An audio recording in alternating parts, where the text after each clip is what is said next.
नमस्कार दोस्तों, आप सभी का स्वागत है जेके आईटीआई मंत्रा के ऑफिशियल यूट्यूब चैनल में। आप सभी को पता है कि डीआरडीओ सेप्टेम्बर 10 के नाम से टेक्नीशियन ए पोस्ट पर जो वैकेंसी आई है उसमें आईटीआई को आधार रखा गया है, यानी कि आईटीआई बेस पर आपका सिलेक्शन होना है। उसी के लिए जो जनरल अवेयरनेस है उसकी सीरीज शुरू की है। यदि आपको ये वीडियो पसंद आई तो इसे लाइक करें, और ये हमारे जनरल नॉलेज का या जनरल अवेयरनेस का पहला पार्ट रहेगा, जिसमें हम बुक्स एंड ऑथर यानी कि पुस्तक और उनके लेखक वाले टॉपिक को कंप्लीट करेंगे।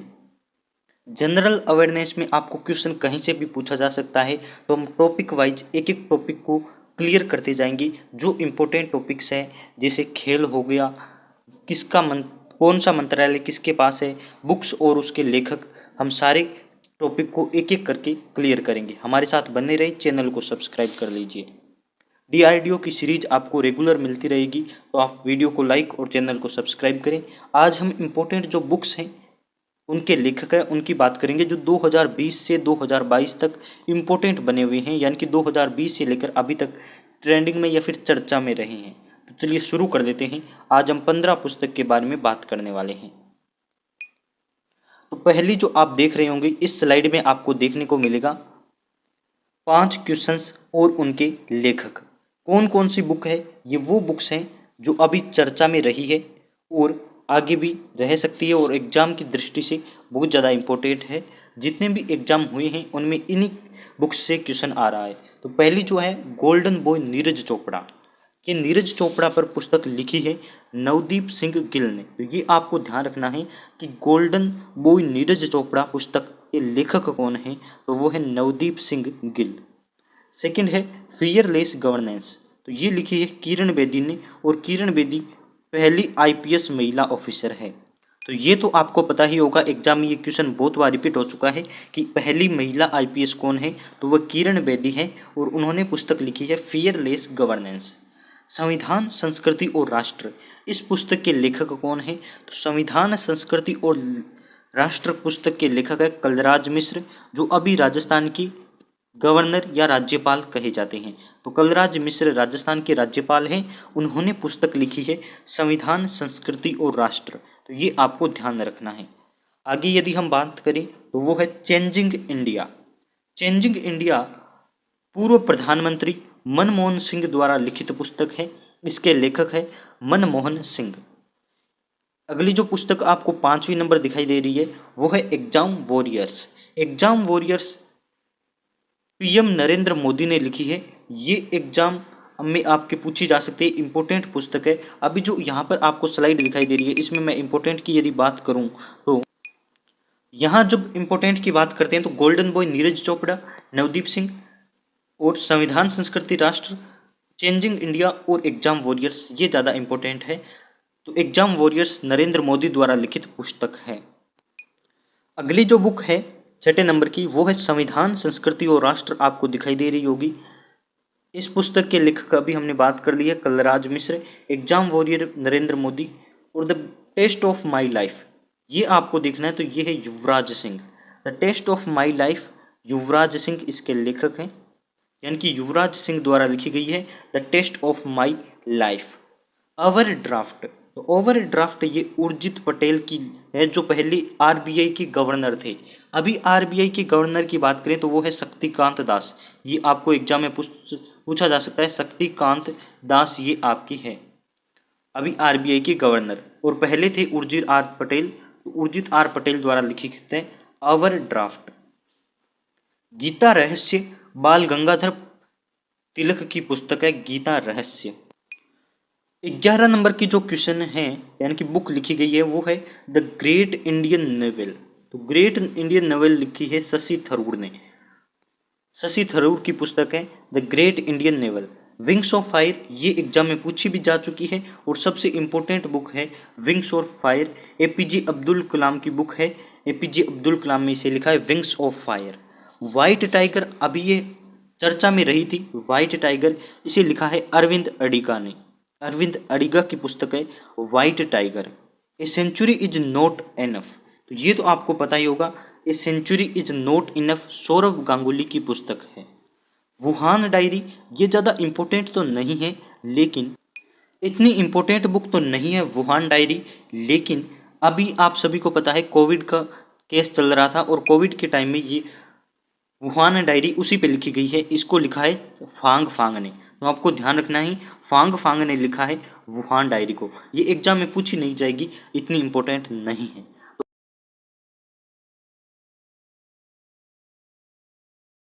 आज का जो हमारा इम्पोर्टेंट पहला क्वेश्चन है वो आपके सामने है, प्रवासी भारतीय दिवस कब मनाया जाता है।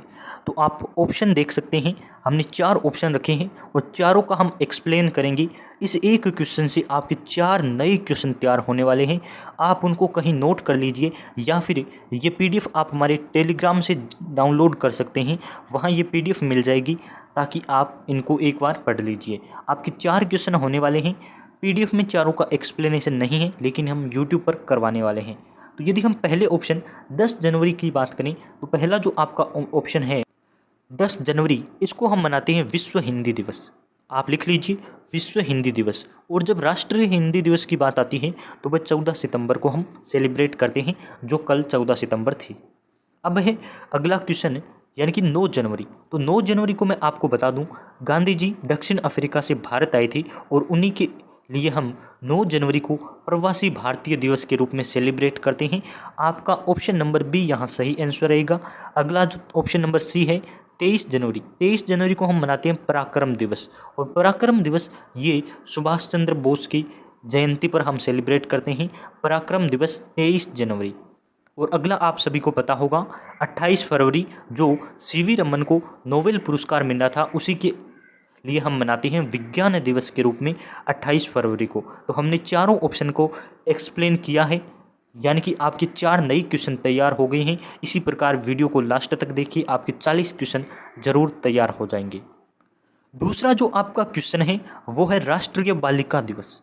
राष्ट्रीय बालिका दिवस कब मनाया जाता है, तो आपको पता होना चाहिए राष्ट्रीय बालिका दिवस, क्योंकि इस बार ये विशेष था और आप सभी ने शायद पढ़ा होगा जनवरी मास में ये मनाया जाता है।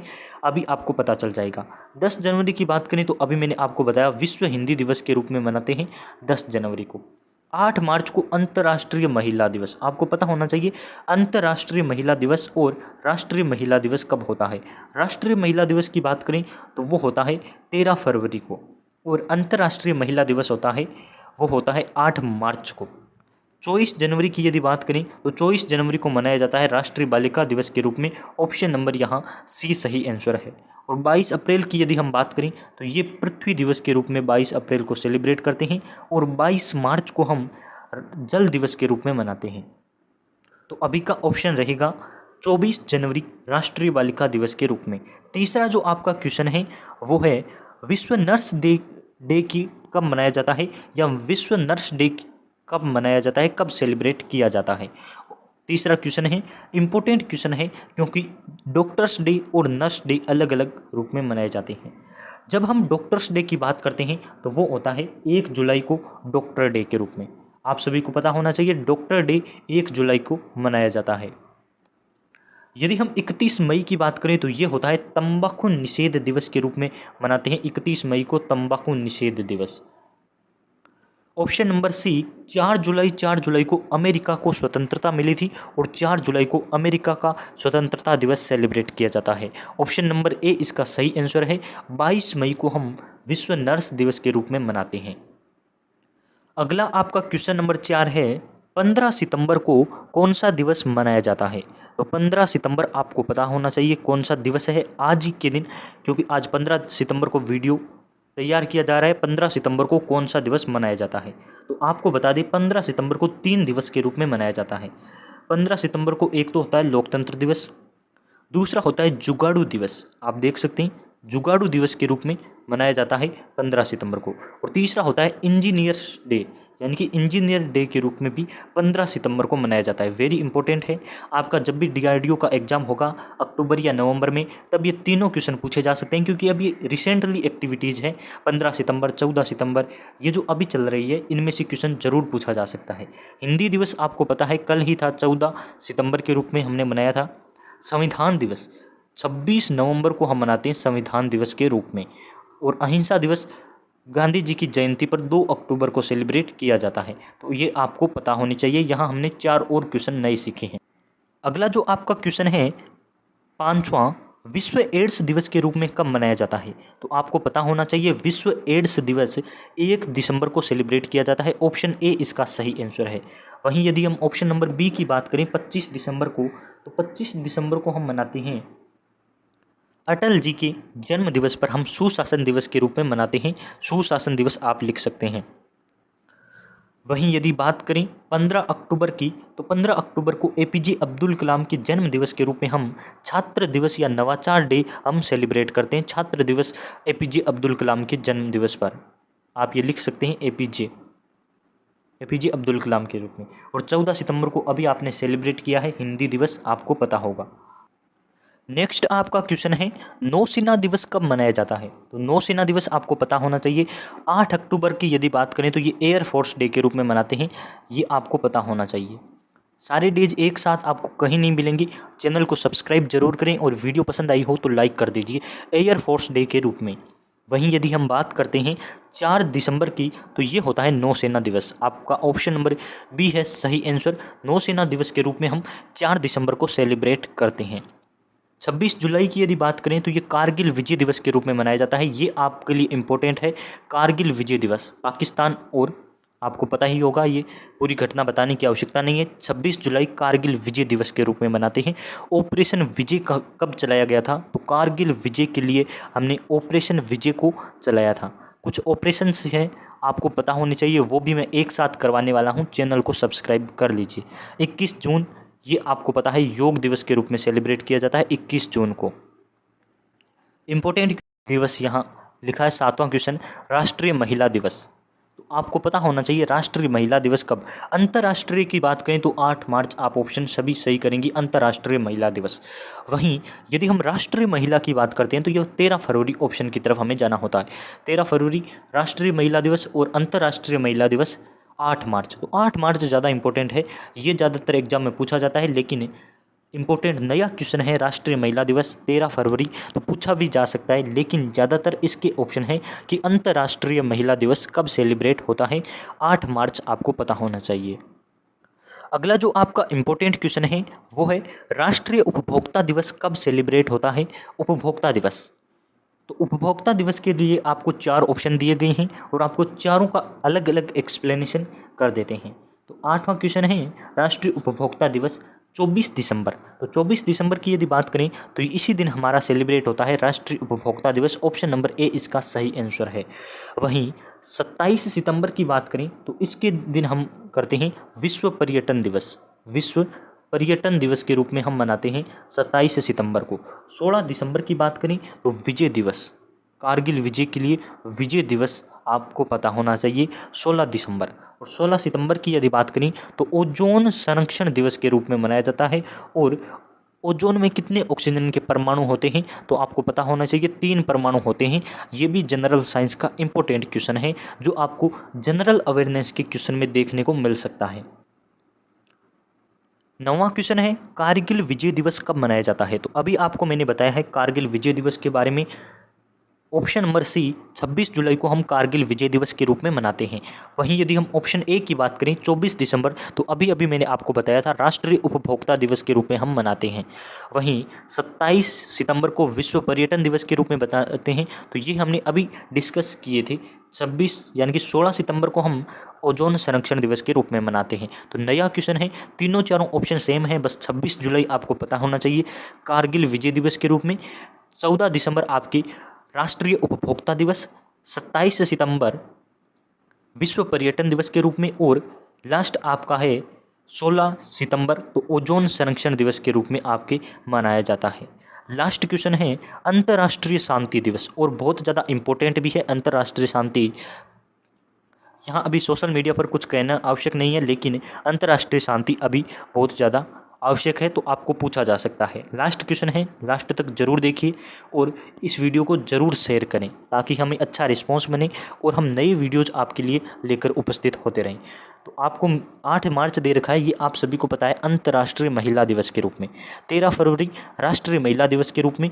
10 सितंबर दे रखा है आपको ऑप्शन में, और 21 सितंबर दे रखा है। तो आप सभी को पता होगा, ऑप्शन कुछ बचता ही नहीं है। 21 सितंबर, आपको इन तीनों के बारे में पता है, तो लास्ट ऑप्शन आपके सामने यही बचता है 21 सितंबर। और 21 सितंबर को हम अंतर्राष्ट्रीय शांति दिवस मनाते हैं। हम अपनी ई बुक के बारे में बात करेंगे। पहली ई बुक है जिसमें 250 प्लस ऑब्जेक्टिव टाइप क्वेश्चंस है, जनरल अवेयरनेस, मैथ्स, रीजनिंग और इंग्लिश की। वहीं दूसरी क्वेश्चन में 500 प्लस एमसीक्यूज है। और हमने अभी अभी ऑफर लगाया है जिसमें 500 प्लस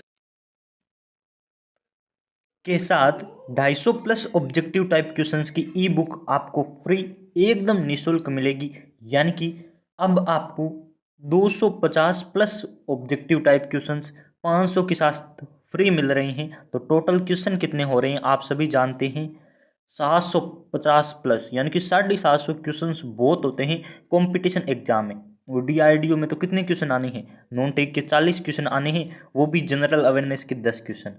तो क्या कह सकते हैं कि 750 क्वेश्चन मिल रहे हैं। आपको इस ऑफर का फ़ायदा उठाना चाहिए और ये बुक लेनी चाहिए। प्राइस बहुत कम रखी है, एकदम मिनिमम प्राइस रखी है, 750 क्वेश्चन है और 250 तो हम फ्री दे रहे हैं 500 के साथ। तो ज़रूर लिंक दे रखा है डिस्क्रिप्शन में, वहाँ से डायरेक्ट ले लीजिए या फिर हमें टेलीग्राम पर मैसेज कर दीजिए, लिंक आपको डिस्क्रिप्शन में दे रखा है।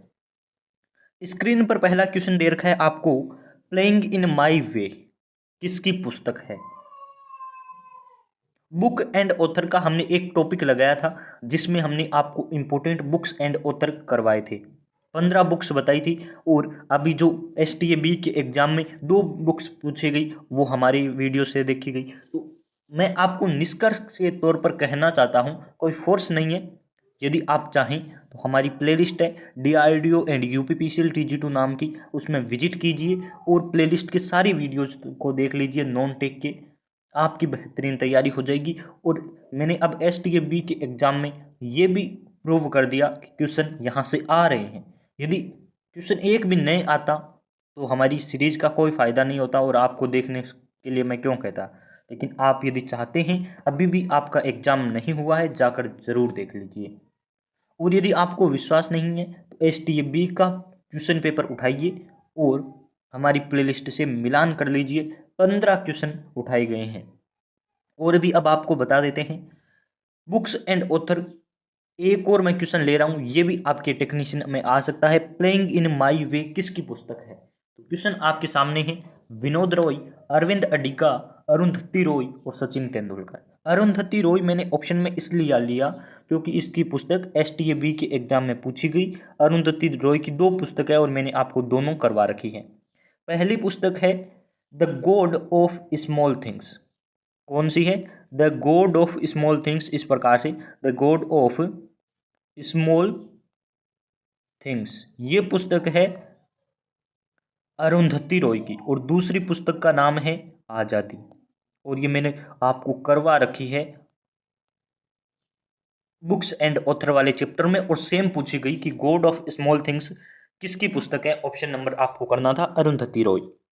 STAB के 15 नवंबर के एग्जाम में ये क्वेश्चन पूछा गया। ऑप्शन नंबर A कह रहा है आपका विनोद रॉय। तो देख लेते हैं क्या है विनोद रॉय की पुस्तक का नाम। तो विनोद रॉय की आपकी पुस्तक है not just a night watchman, not just a night watchman, ये विनोद रॉय की पुस्तक है। ऑप्शन नंबर C हमने बता दिया। अरविंद अडिगा की पुस्तक भी पूछी जाती है तो वो है वाइट टाइगर, और ये बहुत ज़्यादा इंपॉर्टेंट क्वेश्चन है। इस बार आपके टेक्नीशियन में ये क्वेश्चन छप सकता है, वाइट टाइगर किसकी पुस्तक है। तो अरविंद अडिगा ऑप्शन की तरफ जाना है। और सचिन तेंदुलकर, जब प्ले की बात आती है तो सचिन तेंदुलकर ही आपको चुनना है। प्लेइंग इन माई वे, खेलना मेरे तरीके से खेलना, हिंदी में यही बनेगा। तो प्लेइंग इन माई वे पुस्तक है सचिन तेंदुलकर की। ऑप्शन नंबर D इसका सही आंसर है। तो बताइए आपके कितने नए क्वेश्चन तैयार हुए। विनोद रॉय की एक पुस्तक, अरविंद अडिगा की एक पुस्तक, अरुंधति रॉय की 2 पुस्तक और सचिन तेंदुलकर की, यानी कि 5 क्वेश्चन एक क्वेश्चन से तैयार हो रही हैं। तो वीडियोज को देखिए, मैं आपका टाइम लेता हूं लगभग 10 से 12 मिनट और क्वेश्चन आपको बहुत ज़्यादा करवा देता हूं। बिहू किस राज्य का त्योहार है। त्योहार से एक क्वेश्चन जरूर छपेगा, इसलिए हमने सीरीज का नाम रख दिया छपने वाले प्रश्न। तो बिहू किस राज्य का त्योहार है, कमेंट कीजिए और हमारी शाम 6 बजे वाली लाइव को हमेशा ज्वाइन कीजिए। आपका एक लाइव टेस्ट ही होता है। बिहू किस राज्य का त्योहार है, आप कमेंट करके बताइए, फिर मैं आगे बढ़ाता हूँ। हाँ हाँ, कमेंट कीजिए, आपको जो आंसर लग रहा है वही करते जाइए। तमिलनाडु कह रहा है, तमिलनाडु पहला नंबर क्या कह रहा है, तमिलनाडु। तो तमिलनाडु के जो त्योहार है वो नोट कर लीजिए। एक तो है पोंगल, सबको याद होगा ना, पोंगल, और दूसरा है कल्लीकट्टू। ये सबको लगभग याद नहीं है तो नोट कर लीजिए, कल्लीकट्टू ये भी तमिलनाडु का त्योहार है। तो दो त्योहार तमिलनाडु के पूछे तो आपको ऑप्शन की तरफ जाना है।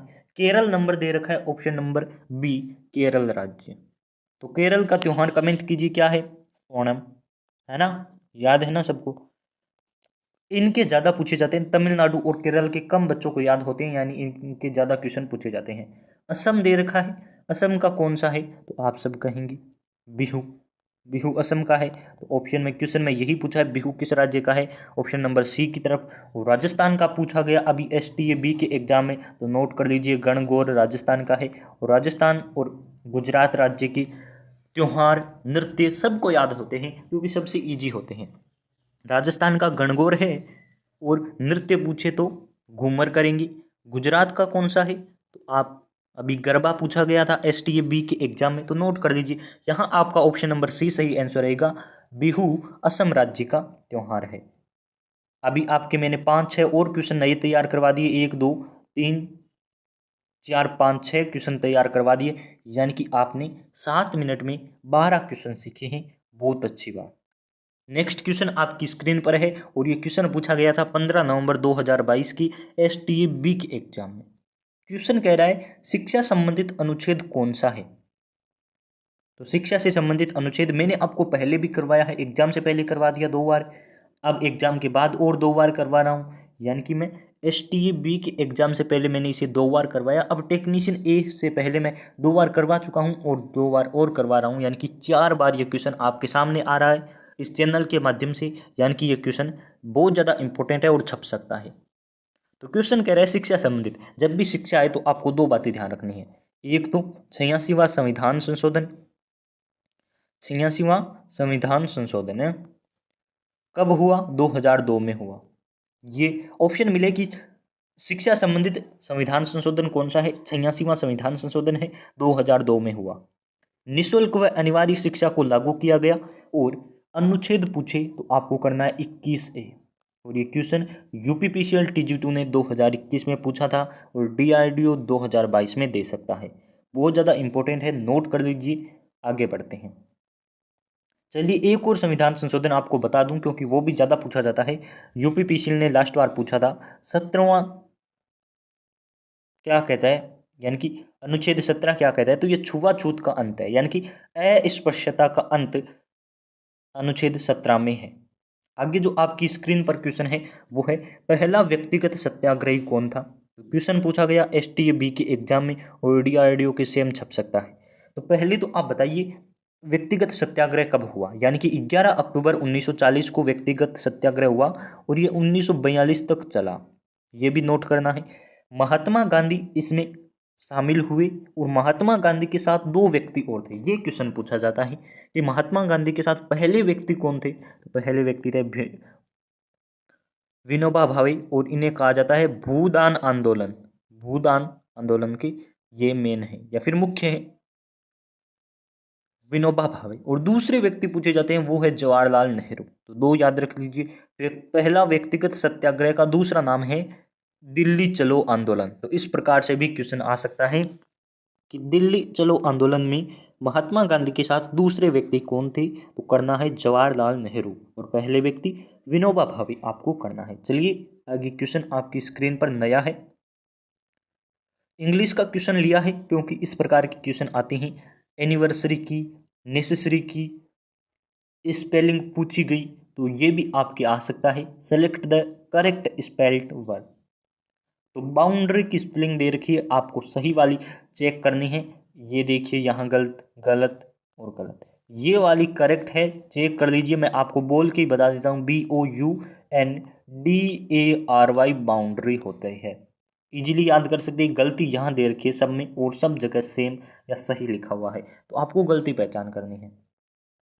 यदि ई बुक लेना चाहते हैं तो टेलीग्राम पर मैसेज जरूर करें, लिंक आपको डिस्क्रिप्शन में दे रखा है मैसेज करने का भी और डायरेक्ट ई बुक लेने का भी। तो अभी फ़ायदा उठाइए ऑफर का, लिमिट समय तक ऑफर है। सेम अगला क्वेश्चन आपकी स्क्रीन पर। क्वेश्चन क्या कह रहा है? क्वेश्चन कह रहा है निम्न में से किसने दिल्ली में कुतुब मीनार के पास अलाई दरवाजा बनाया? तो आप क्वेश्चन नोट कर लीजिए, अलाउद्दीन खिलजी अलाई दरवाजा। आप ऐसे याद कर सकते हैं, कुतुब मीनार के पास बनवाया और दिल्ली में बनवाया। अब कुतुब मीनार की बात आती है, इसका निर्माण शुरू किसने करवाया? तो कुतुबुद्दीन ऐबक ने इसका निर्माण शुरू करवाया। कुतुबुद्दीन ऐबक को का दूसरा नाम क्या है? लाख बख्श के नाम से इसे जाना जाता है, लाख बख्श इस प्रकार से इसका दूसरा नाम है। ये भी आपके एग्जाम में छप सकता है। पोगान चौगान या फिर पोलो खेलते हुए किसकी मृत्यु हुई? तो कुतुबुद्दीन ऐबक है जिसकी मृत्यु चौगान खेलते हुए। गुलाम वंश का संस्थापक कौन है? तो कुतुबुद्दीन ऐबक गुलाम वंश का संस्थापक है। इल्बरी, यामिनी, गुलाम वंश एक ही वंश के तीन नाम हैं। कुतुब मीनार का निर्माण पूरा किसने करवाया? तो उसका राइट आंसर है इल्तुतमिश। इल्तुतमिश इल्तुतमिश ये इसने कुतुब मीनार का निर्माण पूरा करवाया। अब एक और क्वेश्चन आता है कि इक्ता प्रणाली, आगे लिख देता हूं मैं आपका, इक्ता प्रणाली किसने शुरू की? इक्ता प्रणाली किसने शुरू की? तो इक्ता में भी इल्तुतमिश है, आपको नोट कर लेना है इल्तुतमिश। और गुलाम वंश का संस्थापक कौन है ऐसा पूछे तो आपको करना है ऐबक। और गुलाम वंश का वास्तविक संस्थापक कौन है? तो आपको करना है कुतुबुद्दीन ऐबक गुलाम वंश का वास्तविक संस्थापक है। तो एक क्वेश्चन के साथ कितने क्वेश्चन नए तैयार हुए कमेंट करके ज़रूर बताइए। और आप सभी से रिक्वेस्ट है, चैनल पर पहली बार आए हैं तो सब्सक्राइब जरूर कर लीजिए और हमें लास्ट में बताया करो कि आपके कितने क्वेश्चन सही हो रहे हैं, 10 में से आपके कितने मार्क्स बन रहे हैं, वो कमेंट जरूर कर दिया करो। मुकुंदरा हिल्स टाइगर रिजर्व निम्न में से किस राज्य में है? तो आपके सामने ऑप्शन पड़े हैं, देखिए राजस्थान राज्य में है मुकुंदरा हिल्स। मुकुंदरा राजस्थान में है। अब क्या पूछा जाता है आप बताइए, मैं आपकी स्क्रीन पर लिख रहा हूं। मुकुंदरा हिल्स के बाद जो पूछा जाता है वो असम का पूछा जाता है। तो असम का नोट कर लीजिए, काजीरंगा, और काजीरंगा के साथ कौन सा है? मानस। मानस और काजीरंगा दोनों है आपकी यहाँ असम में। और क्या पूछा जाता है इंपॉर्टेंट? दो ज़्यादा इंपॉर्टेंट है अभी स्क्रीन पर, और मैंने पहले भी करवा रखे हैं, प्रीवियस वीडियोज देख लीजिए, इंपॉर्टेंट सारे मैंने एक साथ आपको करवा दिए हैं। अभी जो मैंने 500 प्लस ऑब्जेक्टिव की सीरीज शुरू की थी, यानी कि 1 नंबर से लेकर, वो वाली पूरी देखिए, उसमें से 3-4 क्वेश्चन उठे। एक वीडियो से 10 मिनट का वीडियो है, उसमें से 4 क्वेश्चन उठे हैं, तो हो सकता है आपके एग्जाम में भी 1-2 उठ ही जाए। Mukundra hills tiger reserve Rajasthan में है और असम में है काजीरंगा और मानस, बहुत ज़्यादा इंपॉर्टेंट है। चलिए नेक्स्ट आपकी स्क्रीन पर क्वेश्चन कह रहा है, अल बिरूनी ने किस भाषा में अपनी किताब किताब उल हिंद लिखी? तो किताब उल हिंद अल बिरूनी की किताब है, ये भी ध्यान कर लीजिए, और अरबी में लिखी गई, ये आपको ध्यान में रखना है। जनवरी 2022 से लेकर सितंबर 2022 तक जितनी भी इम्पोर्टेंट नियुक्तियां अपॉइंटमेंट हुई है वो सारी मैं आपको एक साथ करवाने वाला हूं। अपनी कॉपी पेन को उठाइए और नोट कर लीजिए माय डियर, क्योंकि बहुत ज़्यादा इम्पोर्टेंट टॉपिक है और एग्जाम में इस टॉपिक से क्वेश्चन जरूर आते हैं। यदि आप ITI आधारित किसी भी कंपटीशन एग्जाम की तैयारी कर रहे हैं तो इस चैनल को सब्सक्राइब कर लीजिए, इसके माध्यम से आपको नॉन टेक की प्रिपरेशन करवाई जाती है। चलिए शुरू करते हैं।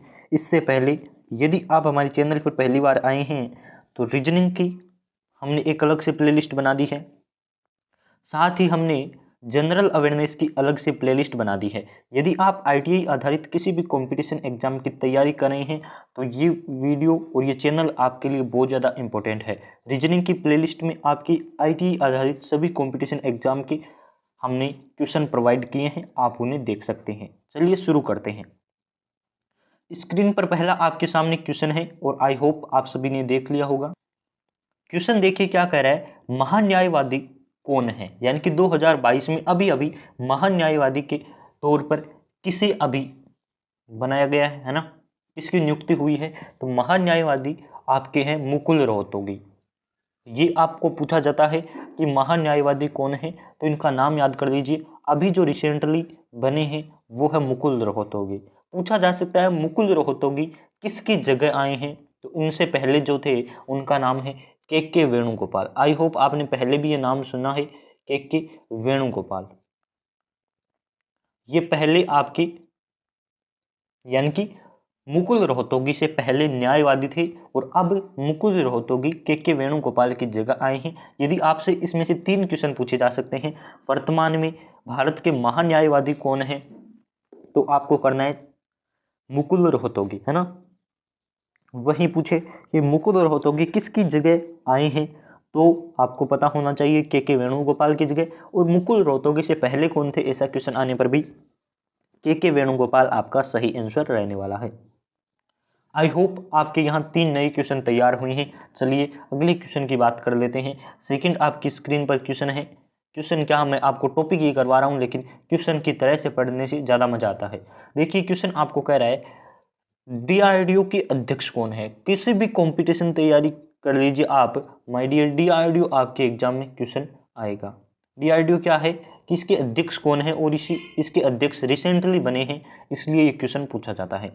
अभी इसके अध्यक्ष है वो समीर कामत है। पूछा जा सकता है समीर कामत किसकी जगह आए हैं, तो इससे पहले थे सतीश रेड्डी, है ना। आई होप ये भी आपने याद कर रखा होगा, सतीश रेड्डी डीआरडीओ के समीर कामत से पहले अध्यक्ष थे, है ना। तो ये भी आप याद कर लीजिए। स्थापना पूछी जा सकती है, तो 1958 को डीआरडीओ की स्थापना हुई, ये भी आप नोट कर लीजिए। इसरो की पूछे तो 1900 आपकी 69 यानी कि 69 में हुई थी। 1900 आपकी अभी नोट कर लीजिए 69, है ना। तो ये आपकी इसरो की है और 1958 डीआरडीओ की। 2 आपकी इंपॉर्टेंट क्वेश्चन हो गई। उसके बाद देखिए क्या क्वेश्चन पूछा जाता है। तीसरा इसी टॉपिक में है, CSIR की महिला निदेशक। CSIR की महिला निदेशक कौन है, तो ये आप याद कर लीजिए नल्ला थम्बी। नल्ला थम्बी। और अध्यक्ष पूछे ये है महानिदेशक, महिला महानिदेशक। और अध्यक्ष पूछे तो आपको करना है जो आपके वर्तमान में अध्यक्ष होते हैं वो प्राइम मिनिस्टर होते हैं इसके, तो आपके हैं कौन है, आप कहेंगे नरेंद्र मोदी। तो यहाँ तक आपने नोट कर लिया होगा।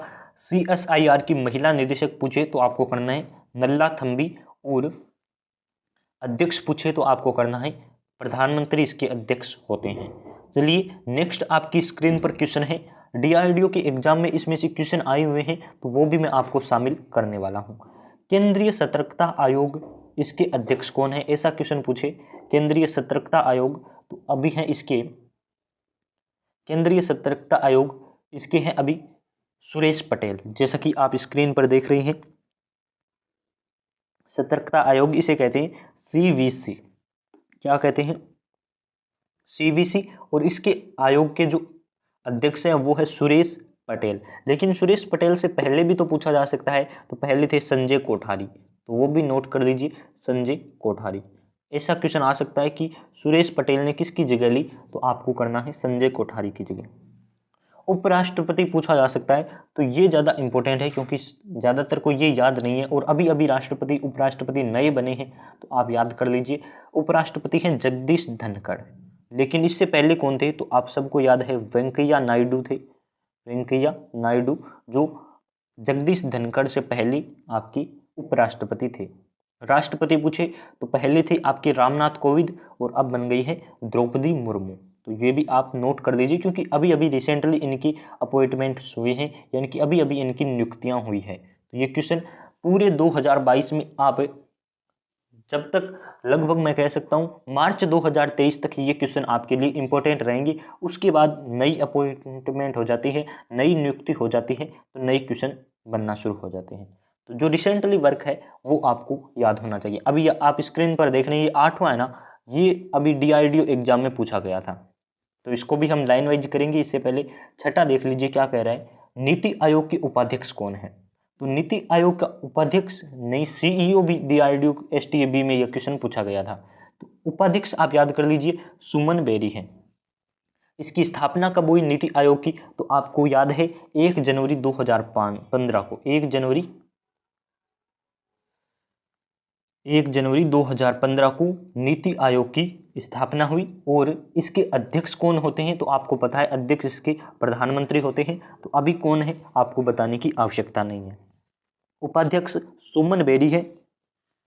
तो उपाध्यक्ष आपको याद कर लेना है। हो सकता है आपके टेक्नीशियन ए के एग्जाम में डीआरडीओ ये क्वेश्चन दे कि नीति आयोग के उपाध्यक्ष कौन है, तो सुमन बेरी। और सीईओ पूछे तो परमेश्वर अय्यर, जैसा कि एसटीएबी के एग्जाम में यही क्वेश्चन आया था कि नीति आयोग की सीईओ कौन है, परमेश्वर अय्यर आपको सही आंसर करना था।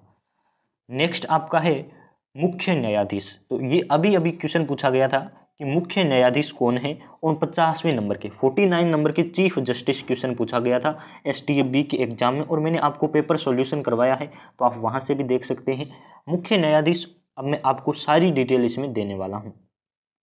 देखिए मुख्य न्यायाधीश के बारे में आपको पता होना चाहिए, जो है 47 नंबर से मैं आपको सारी याद करवा देता हूं। 47 नंबर के थे आपके शरद अरविंद बोबड़े, शरद या शरद, आप जो भी लिखना चाहिए वो लिख लीजिए, शरद अरविंद बोबड़े, जिनको मैं देखता आया हूं, यानी कि जहां से मुझे याद है मैं आपको सारा बता रहा हूं। 48 नंबर के आपके थे एन.वी. रमन्ना, है ना। और एन.वी. रमन्ना ज़्यादा इंपॉर्टेंट है, डीआरडीओ इस बार ये क्वेश्चन भी दे सकता है क्योंकि अभी अभी रिसेंटली 49 नंबर के बने हैं। 48 का भी पूछा जा सकता है, तो 49 भी आप याद कर लीजिए, ये तो पूछा ही गया था, खैर रिपीट हो सकता है। और इसके थे यू ललित, यू ललित। अब यू ललित में बताइए, हो सकता है ऑप्शन में आपको पूरा नाम मिल जाए, उदय उमेश ललित। तो इनका पूरा नाम भी आपको ऑप्शन में देखने को मिल सकता है। क्या नाम है आप इजीली कहेंगे, इनका पूरा नाम है उदय उमेश ललित, यानी कि यू ललित। 49 नंबर के हैं, तो ये भी आप नोट कर लीजिए। एन.वी. रमन्ना 48 नंबर के, और यू ललित आपके। एक और क्वेश्चन अभी इसी के साथ पूछा जाता है, वो भी आपको नोट करवा देता हूँ। 50वें नंबर के भी अभी पूछा जाने लगा है, तो 50वें नंबर के भी आप नोट कर लीजिए कौन है। तो आप कहेंगे वाई, डी वाई है, वैसे तो मैं आपको वाई करवा रहा हूँ, वाई चंद्रचूड़, है ना, चंद्रचूड़, ये 50वें नंबर के है। तो मैंने आपको 47 से लेके 50 नंबर तक की जो आपकी मुख्य न्यायाधीश है वो कंप्लीट करवा दिए हैं, आप इनको जरूर याद कर लीजिए। चलिए स्क्रीन पर आपके नेक्स्ट क्वेश्चन है, या फिर नेक्स्ट आपकी नियुक्ति है। क्वेश्चन कह रहा है एयर इंडिया की सीईओ कौन है। तो ये बहुत ज़्यादा इंपॉर्टेंट है। एयर इंडिया के बारे में मैं जो आपको मुझे इंपॉर्टेंट बातें याद है वो आपको बता देता हूँ एयर इंडिया के बारे में, कि इसके सीईओ है वो है, जैसा कि आपको स्क्रीन पर दिखाई दे रहा है, कैंप बेल। तो आप याद कर लीजिए एयर इंडिया के सीईओ एक बेल है ना, याद ऐसे ही किया जा सकता है। और क्या, एयर इंडिया। अभी बताइए एयर इंडिया की स्थापना कब हुई। तो 1932 में एयर इंडिया की स्थापना हुई। और एक और इम्पोर्टेंट क्वेश्चन पूछा जाता है, एयर इंडिया अभी किसके पास है। तो टाटा के पास है, और टाटा को सब जानते हैं ना, एयर इंडिया अभी टाटा के पास है। एयर इंडिया के सीईओ कैंप बेल है।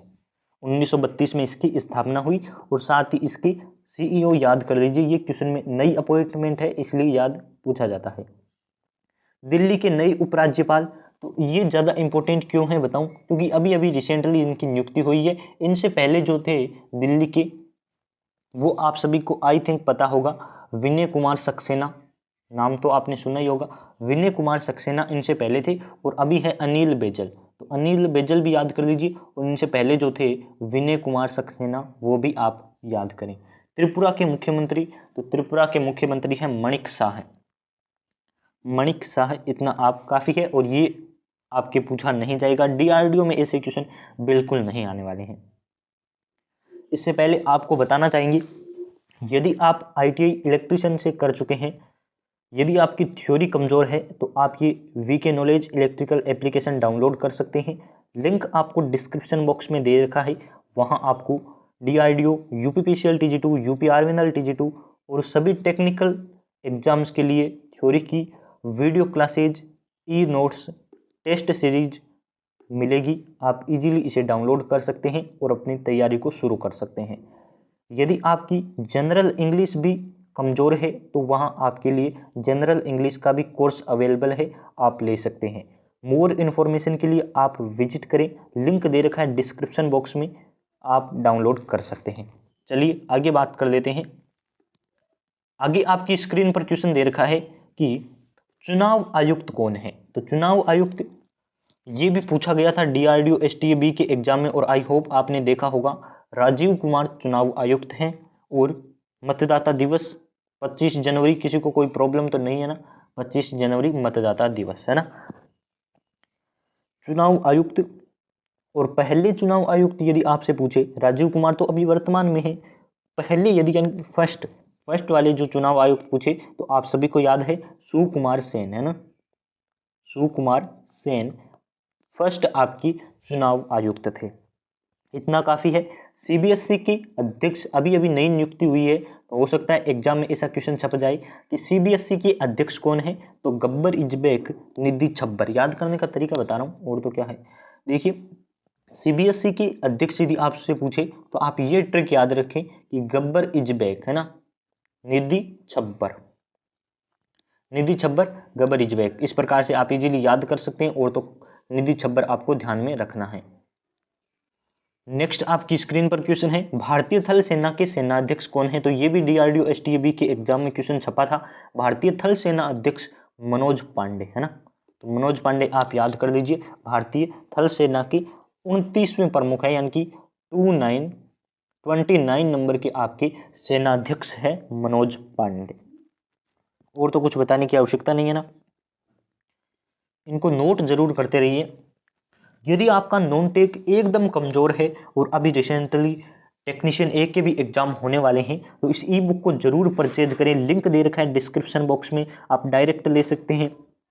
टेलीग्राम पर मैसेज कर दीजिए, वहाँ हम आपको प्रोवाइड करवा देंगे, वरना आप डायरेक्ट लिंक से ले लीजिए, आपको जल्दी आप डाउनलोड कर पाएंगे। जब आप, हो सकता है टेलीग्राम पर हम आपको रिप्लाई न दे पाए, टाइम लगता है, तो 2 बुक है, 250 plus objective type question, 500 plus objective type question, और दोनों को मिलाकर बना दी है 750 प्लस ऑब्जेक्टिव टाइप क्वेश्चन। आप जरूर परचेज करें, आपकी सफलता में बहुत ज़्यादा सहयोग प्रदान करेगी। 750 क्वेश्चन है नॉन टेक की, और एग्जाम पैटर्न पर आधारित है।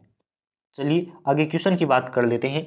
क्वेश्चन कह रहा है इसरो चेयरमैन कौन है, या इसरो की अध्यक्ष कौन है।